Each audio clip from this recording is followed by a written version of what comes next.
Technological advancements make cross-regional cooperation and win-win situations much more achievable than ever. However, with that in mind, we are thrilled to present our next segment where we will dive into the potential of Hong Kong, Middle East, and North America's financial partnerships and innovations.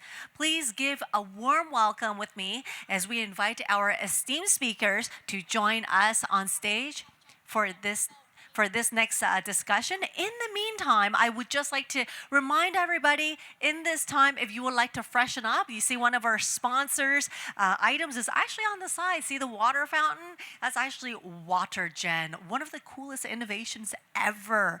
Reason why I say that is because they're actually pulling out our drinking water from the air that we are breathing in. Yes, talk about how technology is impacting our lives. If you missed some of our earlier segments, that's exactly what we're talking about. Hong Kongers, everybody, just look around you. A lot of the innovation and the technology that we have been discovering, that we've been revamping, we've been innovating, has been really immersed in our lives. So as invisible as it gets, it inevitably became part of our lives, like the drinking water. Not only that, if you actually look around you, talk about innovation. If you look at our staff t-shirts, if you see the blue t-shirts that we're wearing, the white ones that we're wearing, now you're probably going to ask me, what's so special about it? Well, there's a lot of special things about it. First of all, they use a technology that does not require a water to dye our t-shirts. Think about that. That's super good for the environment, super exciting. So that's also one of our sponsors for today. So everyone, make sure you have your eyes, your ears peeled for all the segments that we have coming for you. And don't forget, at the back of the t-shirt, it actually shows, well, I have it on, but it's covered by my suit, but it actually shows the countries that have been submitting to Jumpstarter 2023, and you can see a list of all these countries. It's quite impressive. And in the meantime, everybody that is watching from elsewhere, please do buckle up because we do have more quality content that's coming up. So it looks like all of our speakers for this next segment is coming on. So everyone, let's put our hands together for them. Please, everyone, welcome Mr. Ghassan Jumblat. He's a director of Fintech, ICC-DMCC. Thank you so much for being with us. Mr. Sardar Durrani, he is the general partner of Osiris Group. Mr. Miyake, he's the general manager, chief commercial officer of Global Commercial Bank HSBC. And of course, with Mr. Oscar Wendel, director of MCH Global, also here to moderate our session. Gentlemen, all over to you. Thank you so much. It's a pleasure to be here to be moderating a panel on such an interesting topic, exploring the potential of Hong Kong-China-Mena financial partnerships and innovation. And we have such a good mix here on stage with a banker, private equity VC, and DMCC, the biggest organization you probably never heard of. It is a free zone in Dubai that has most company registrations in the country. 40% of the UK companies registered in the UAE are with the DMCC, or maybe it's Dubai. Dubai, DMCC, same. So, and we're going to be focusing on the fintech and financial sector here. This is their expertise. And what we're going to be talking about is the opportunities for Hong Kong companies to come to the Middle East, MENA. We all have experience in Dubai, Joe, all across the Middle East. Durrani, experience in Hong Kong and all of the Middle East. Ghassan, of course, all of the Middle East as well. So in these 25 minutes, we're going to get the most out of them to give you the best overview of exploring the potential of Hong Kong companies coming to the MENA region. I want to start with you, Joe. Tell us about the potential that you see and how you partner with fintechs and startups and scale-ups going to the MENA region. Yeah, thank you for having me here, and it's good to see you again. I saw you earlier this week in Singapore. So, I think first and foremost, as a chief commercial officer, I'm very much focused on growth. So it's really important to be talking about this corridor.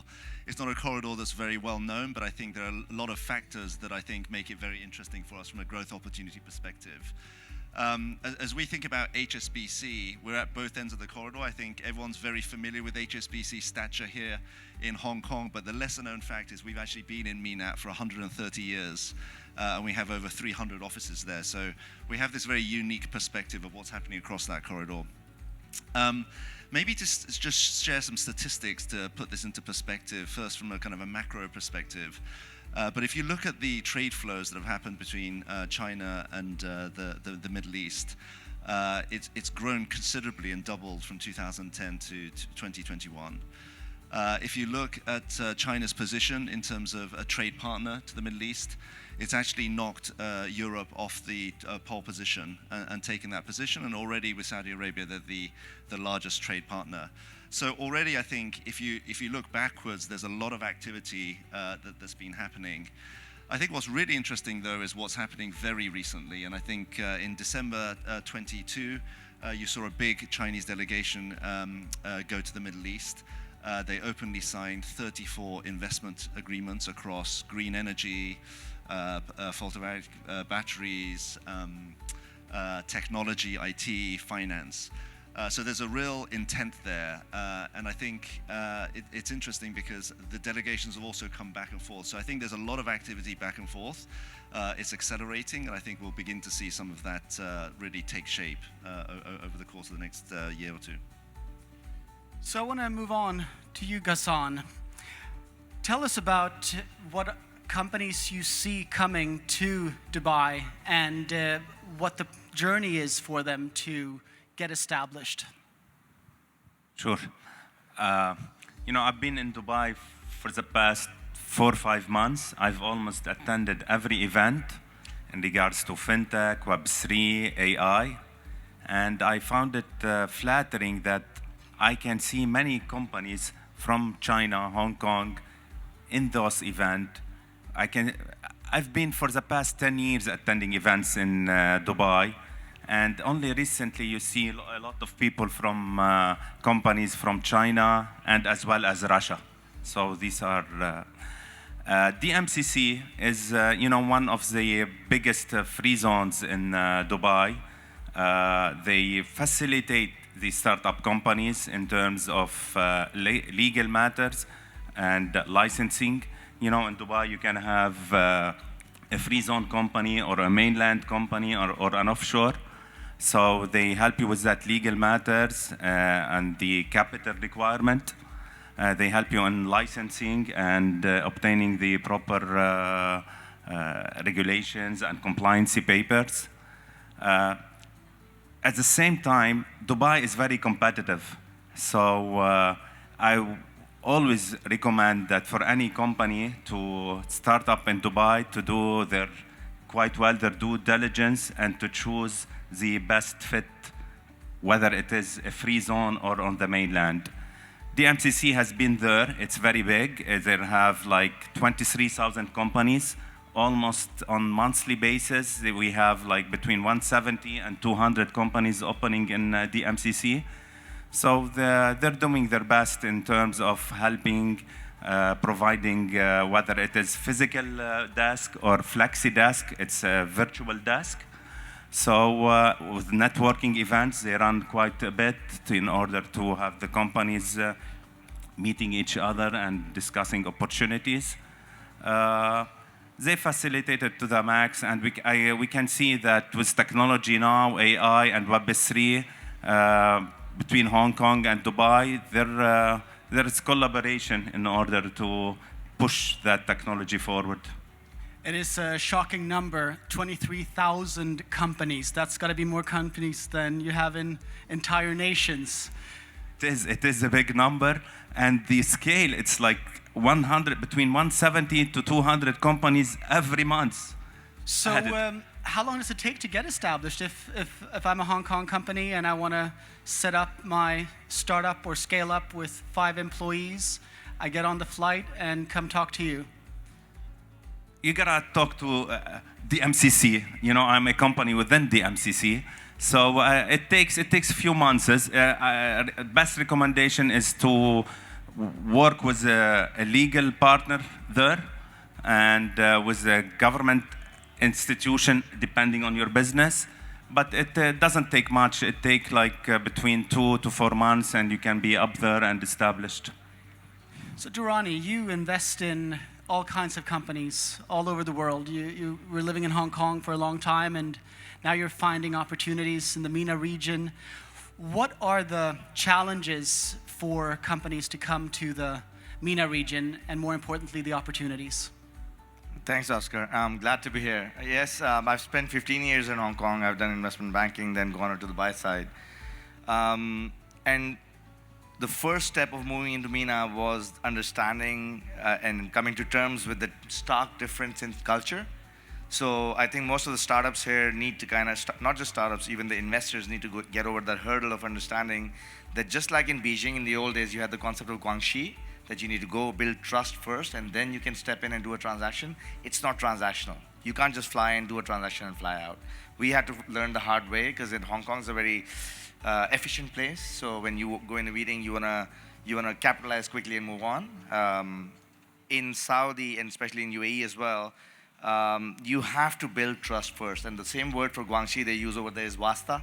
So you have to build that wasta, you have to build that trust formalities as well, where it would take a few meetings of just asking how your family is doing before they actually get to work and exactly what they want you to do.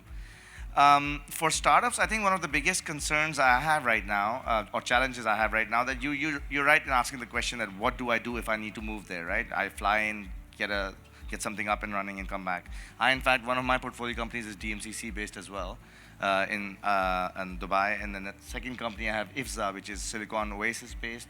Third one, we have a DIFC license as well. So I've tried all of them.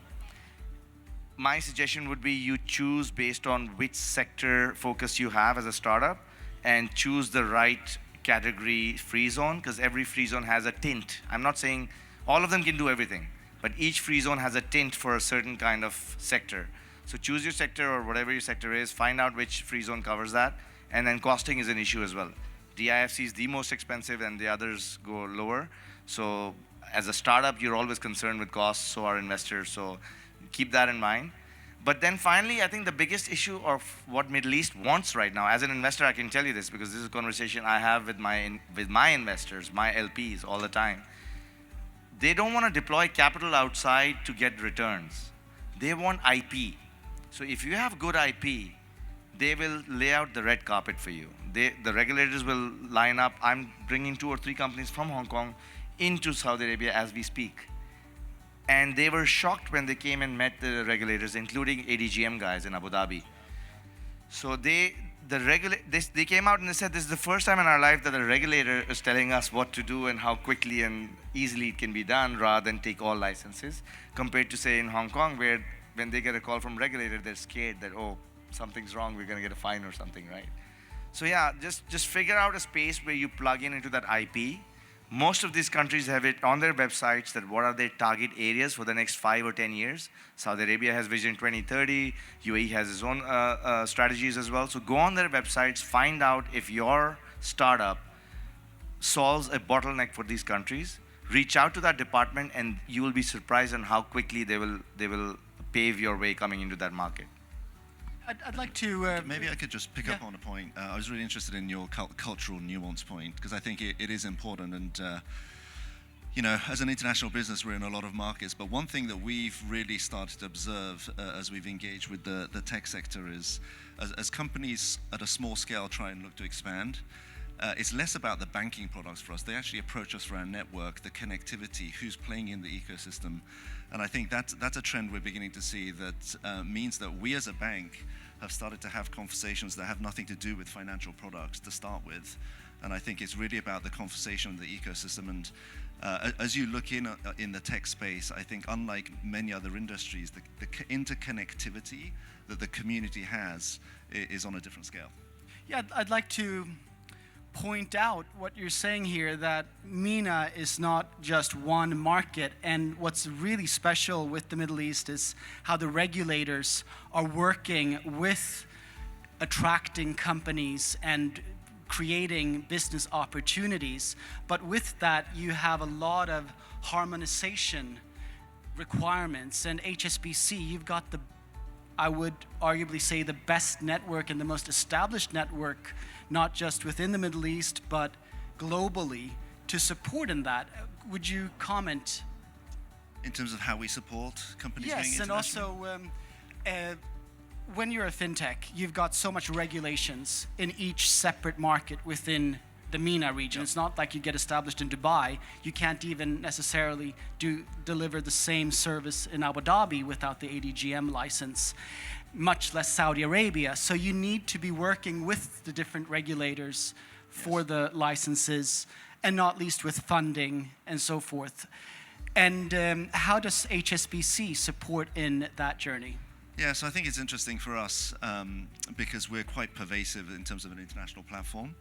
We're agnostic to where companies want to go because we pretty much have a presence everywhere.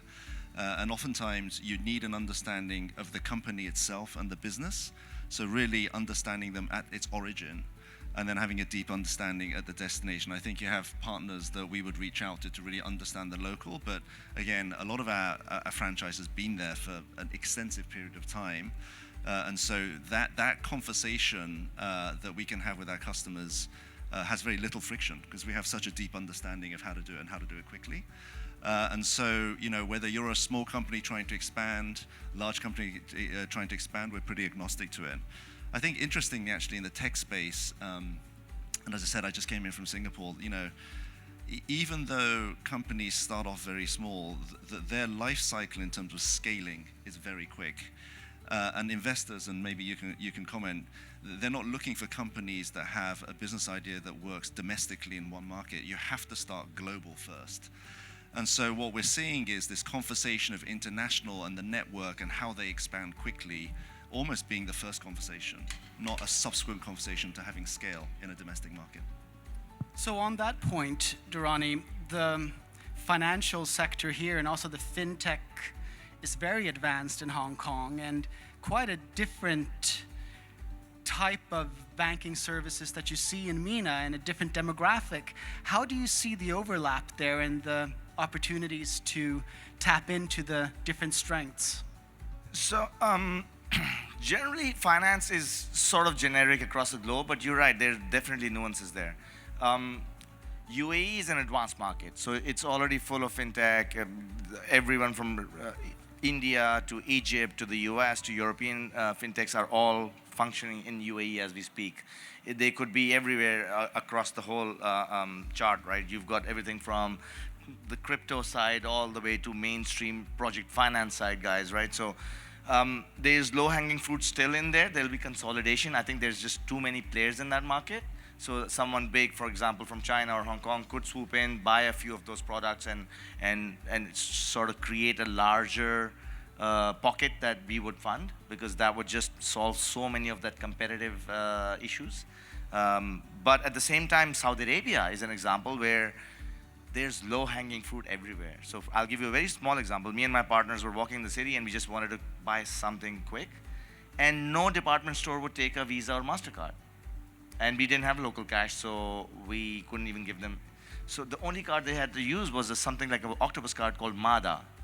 So that interconnectivity between platforms is available. Someone has to swoop in and do it.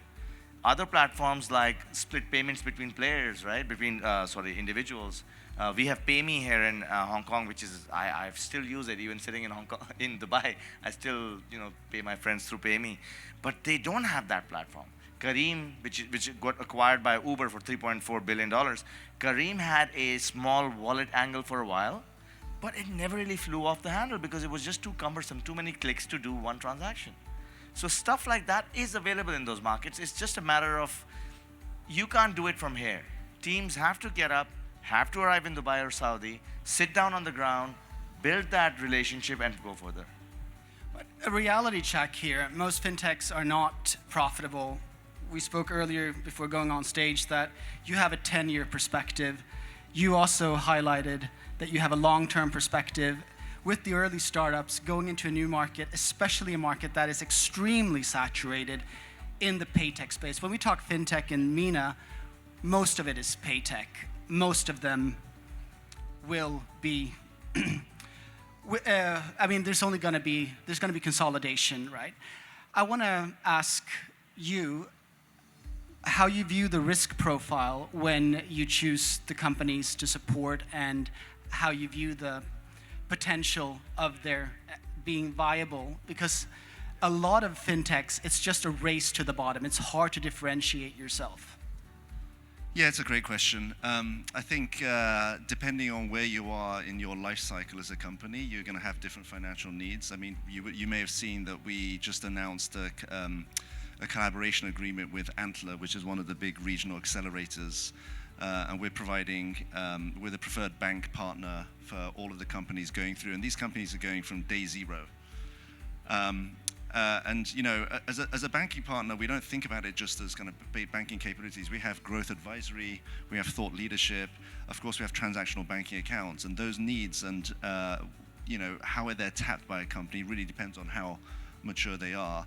But fundamentally, I think for us as a bank, and I can go into a little bit about how we're supporting this economy as a whole, you know, it's about banking the customer from the beginning and seeing them through the relationship. It's not about kind of coming in and out depending on the stage of the company.